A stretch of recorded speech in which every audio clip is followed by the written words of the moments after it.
Welcome to Reading with Nana, and hi to my returning friends. Today I'm going to read some poems.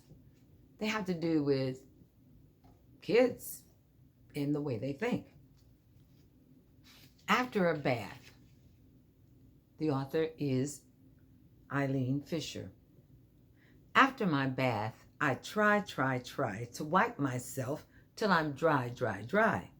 Hands to wipe and fingers and toes and two wet legs and a shiny nose. Just think how much less time I'd take if I were a dog and could shake.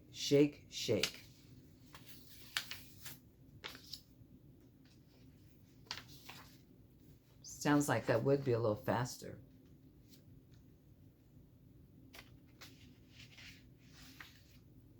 My nose. It doesn't breathe. It doesn't smell. It doesn't feel so very well. I am discouraged with my nose. The only thing it does is blows. That poem was by Dorothy Aldous.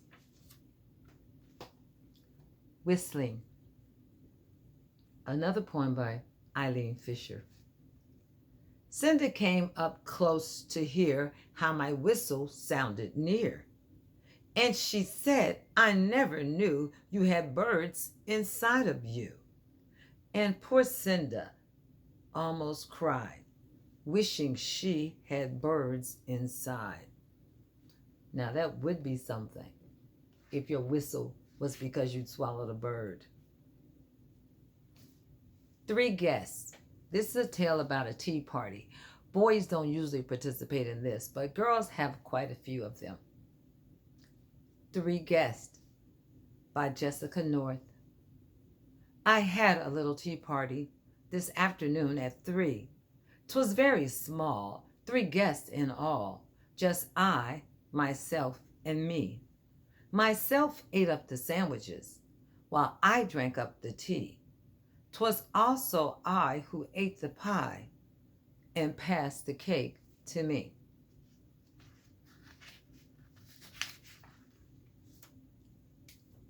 Hiding. This is by Dorothy Aldous. This is something that most kids like to do, play hide and seek, especially when they're small. I'm hiding, and no one knows where, for all they can see is my toes and my hair.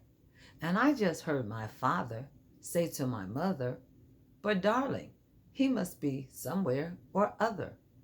Have you looked in the inkwell? And mother said, where? In the inkwell, said father. But I was not there. Then wait, cried mother. I think that I see him under the carpet. But it was not me. Inside the mirror's a pretty good place, said father, and looked, but saw only his face. We've hunted, sighed mother, as hard as we could, and I'm so afraid that we've lost him for good. Then I laughed out aloud and I wiggled my toes, and father said, look, dear, I wonder if those toes could be Benny's. There are 10 of them, see? And they were surprised to find out it was me. Shh, something that children hear often. The poet is James Tippett. Shh, says mother. Shh, shh, says father. Running in the hall is a very great bother. Mrs. Grumpy Grundy, who lives down below, will come right up first thing you know. Shh, says father. Shh, says mother. Can't you play a quiet game or some kind or other? That particular problem happens when you're in an apartment building and someone lives below you downstairs. It makes it very hard for kids because they have to be quiet a lot more often than they want. My next poem have to do with pets. My Dog is by Marchette Chute. His nose is short and scrubby. His ears hang rather low, and he always brings the stick back no matter how far you throw.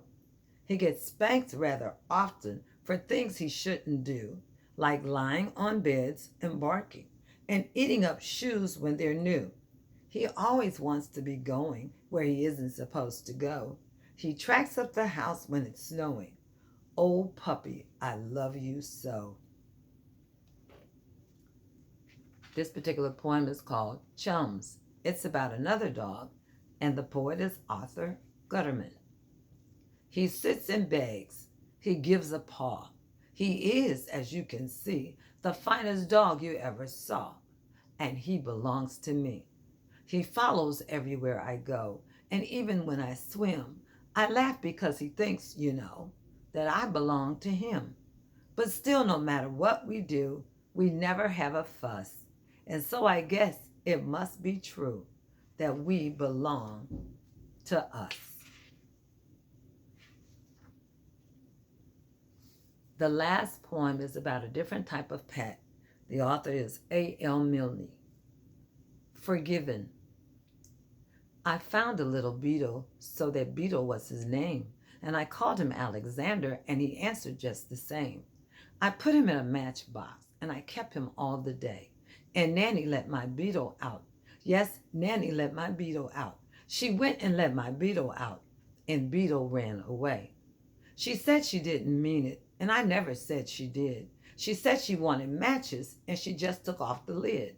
She said that she was sorry, but it's difficult to catch an excited sort of beetle you've mistaken for a match. She said that she was sorry, and I really mustn't mind, as there's lots and lots of beetles which she's certain we could find if we looked about the garden for the holes where beetles hid, and we'd get another matchbox and write beetle on the lid. We went to all the places which a beetle might be near, and we made the sort of noises which a beetle likes to hear. And I saw a kind of something, and I gave a sort of shout. A beetle house, an Alexander Beetle coming out. It was Alexander Beetle, I'm as certain as can be, and he had a sort of look as if he thought it must be me. And he had a sort of look as if he thought he ought to say, I'm very, very, very sorry that I tried to run away. And Nanny's very sorry too, for you know what she did. And she's writing Alexander very blackly on the lid.